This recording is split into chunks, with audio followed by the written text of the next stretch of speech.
Yeah, in the old days there used to be this little brass rivet. You know, the saddles were riveted, the leather cover was riveted to the frame of the saddles. The saddle frame was made out of steel, and the things were bloody heavy.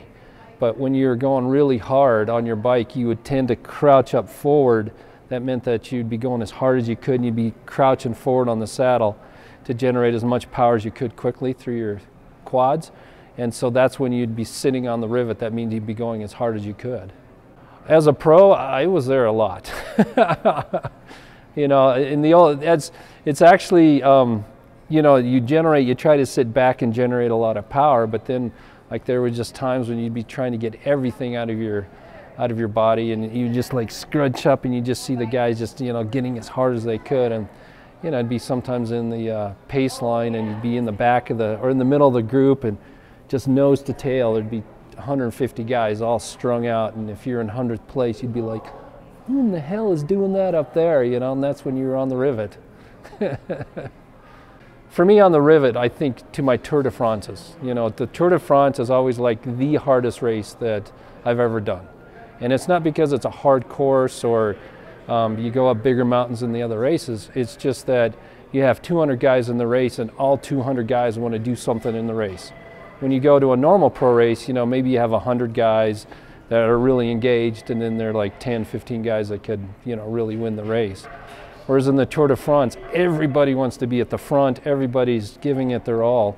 And so my very first Tour de France, I was 5 days from finishing, and I told myself, I got to finish this damn race because I'm never doing the Tour de France again. And that was at one of those moments like you're just hanging on the wheel, because you know, if you just drop off the wheel too far and you get out of the draft, you're gone and you mentally blow. So you're just sitting there moment by moment.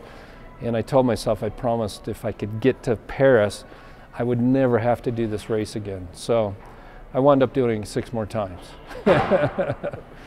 When you're giving that effort and you're sitting on somebody else's wheel, that sucks. I mean, it's just like, you just can't do it. But if you're giving that effort and you're at the front, you know you're hurting the guys behind you, so you feel pretty good about that. You know, it's a different kind of mental thing. You're in front of everybody, and they're suffering on your wheel, and the team is working really hard. I mean, you're running out of energy, and you're going to get gassed, but you're doing your work, you're doing your job. Whereas if you're just sitting there in the gutter, you're just like, holy crap, what's going on?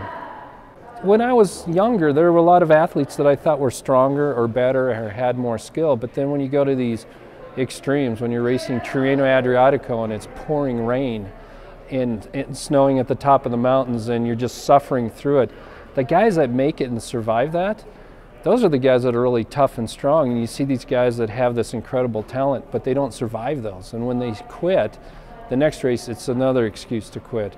And so they don't have that mental fortitude, and the guys that have the mental fortitude are the ones that are really, those are the guys that are incredible and are amazing. So, you know, you look at Bernard Hinault and Eddie Merckx and all these guys in Le Mans, they're just tough as nails, and they've gone through all that pain, and yet they managed to come out on the top. My parents are born in Odessa, Russia, and immigrated to Germany, and then came to the United States. So we just had this natural ingrained tenacity that you just don't quit. And when I was racing here with Davis, you know, Davis Finney and I were competitors for a number of years. And we'd get in these races, and Davis would pull as hard as he could and then swing off, and I'd pull as hard as I could. So we were like showing each other up. And then, you know, you're suffering at that point, but you're just like, I can't let them see it. And so you learn those pieces. So there's a piece that's ingrained, and then you just learn to survive.